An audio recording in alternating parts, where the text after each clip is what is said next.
Hi, Hunter. Okay, so I am on our course page and I am impersonating you. If you don't have our course page, so you should be looking for MBF3C. See the waffle icon here? You can select one of your two courses, and I can see you're in travel and tourism. I don't know if that's your default one, but you're going to click on MBF3C.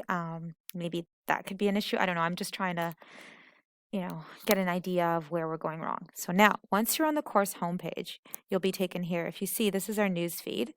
It's giving us information about tomorrow's quiz. But here on the right-hand side, you'll see Google Meet. And then it says main classroom. So you click on this link. And once you click on it, the link takes you directly to the Google Meet. If you notice, I just clicked on it. It took me directly. Obviously, this is my account. Make sure if you have more than one account, like in this case, you see this is my Gmail account and not my school account. Just go ahead and switch it to the account that you want it to go to. And then as soon as you do that, it just tells you to join now.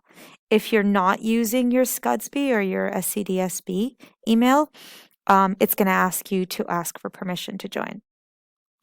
I'm hoping it's as simple as this and not something else, but I don't know what else to say. I can see that you're able to access my course, and under the waffle, I see your two courses. So like if I click on your travel and tourism course, I can see all the information that's being delivered to you based on this course.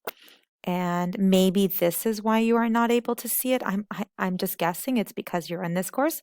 So again, go to the waffle, click on my course, and then you'll see the Google Meet. On your phone, I don't know how it works. I've never logged in on my phone. It should be the same, but definitely on your mom's laptop, you should not have an issue with it. But hope this helps. If not, then tomorrow we'll figure it out, okay? All right, take care. Bye.